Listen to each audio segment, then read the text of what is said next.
Solomon was a man of wisdom. Solomon then also was a man of wealth.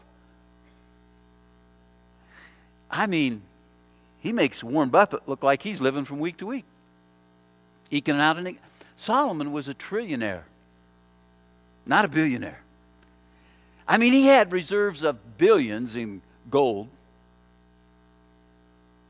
He had not just paper money with pictures of dead presidents, but I mean real money, gold. And he had 4,000 stalls for his horses and chariots. He had 12,000 horsemen on his payroll. I mean, incredible wealth when you read of what Solomon had. And then the kings of the nations sought his advice. You remember the story of Queen of Sheba coming to him and people seeking his advice. And just as there are physical laws that govern our universe, there are laws of living. And Solomon wrote those for us in the book of Proverbs.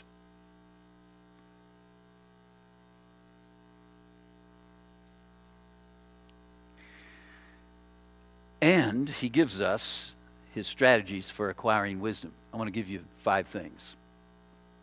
How do you acquire wisdom? Number 1, search. Search. Look what Solomon says under the inspiration of the Spirit of God. For if you cry for discernment, lift your voice for understanding.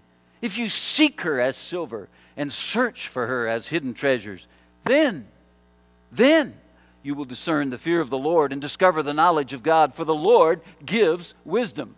The Lord gives wisdom, but not flippantly. Oh, God, give me wisdom. Okay, here. Nope, doesn't work that way. In fact, here's what he says. Cry for it. Lift your voice. Seek it. Search it. Search for it. Search for it like hidden treasures. Few treasures are laying out on plain sight. No, you got to dig for them. You got to dig for gold. That's what he's saying. Search for wisdom. Pursue wisdom with the passion of a gold miner. That's what he's saying. Did you know that here in James chapter 1 verse 5 where he says if anyone lacks wisdom let him ask, it says this.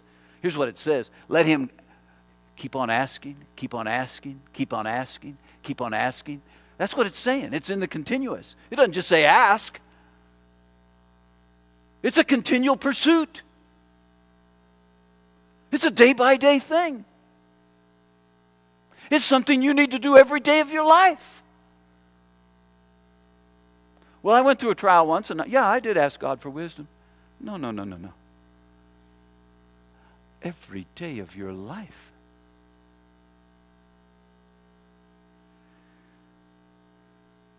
Well, I am very, very, very aware of my need for wisdom, you know. And day after day after day, I knock on heaven's door and ask God for wisdom. And most of you know I start every day in the book of wisdom because I need it. Don't say amen right there, but I need it. Well, you can go ahead if you want to because I acknowledge it. I brought my notebook here today. I started the day with this notebook. Every day I start the day with this notebook. It's turned to today's page. It has 31 pages here that I've labeled. And today is page 27 because today is the 27th day. And on this page, there's 127. That was January, by the way. And 227, 327, 427, 5, 6, 7, 8, and this morning, 9. And I could do the same thing with page 28. I start every day in this book, and every day I write down the thought. And last year in 2008, I missed 3 days writing in my notebook. 2 of those days, I know I read the Proverbs and just didn't write, got busy. And one day, I don't know what happened to it. I got up the next day and read. This year, I've missed 1 day writing in my notebook. And I read that day, but didn't write. And every morning, I go to Proverbs, and I say, God, I want to learn wisdom. I need wisdom. And then not just in the morning. but all through the day. I mean, I can be in the office and secretary will buzz me and say, you have a call online. And before I pick it up, I say, God, give me wisdom for this call. I can be driving to meet somebody for an appointment. I can say, Lord, give me wisdom all through the drive. Lord, I need wisdom for this appointment. Lord, I need your help. Lord, I've got, and sometimes I'll start the day and I look at all I've got for the day. Lord, I need wisdom for this. I need help in this meeting. I need wisdom.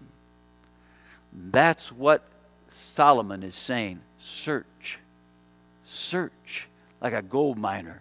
Dig for it day after day after day, and make it a daily pursuit. In 3 days, we start a new month. I would challenge you to start with Proverbs 1 on October 1 and read through it through the month of October. And at the end of that month, boy, you'll be so much wiser. No, you know what? It'll take a long time. Some people do it for 1 month and think, oh, okay, I got what Proverbs says. No, you didn't. You didn't scratch the surface. You didn't even get beginning hardly. You could read through Proverbs every month for years and years and never get it. And every time come to it and there's something new. Because it is incomparable, the truth here. Keep on asking is what James is saying. He who's going through trials, if any of you lack wisdom, let him ask and ask and ask of God, who loves to give. Search. Number 2, Solomon says, listen. A wise man will hear and increase in learning, and a man of understanding will acquire wise counsel. Maybe when you're in the midst of a trial, you need counsel. Maybe you need to talk with a friend. Maybe you need to talk with someone else who's already been through that kind of an experience, and they can help you. Listen, remain a learner, be a learner, ask questions. Thirdly, study. My son, give attention to my words. Incline your ear to my sayings. Do not let them depart from your sight. Keep them in the midst of your heart, for they are life to those who find them and health to their body. Suppose we were really to do that. Suppose we would really give attention to every word. Suppose we were to listen. Suppose we were to not let them depart out of our sight and we were to keep them. Suppose in the morning as you read this and you wrote down a verse that spoke to you. Suppose maybe you wrote it on a card and stuck it in your pocket and carried it with you all day. Could that be what he's saying?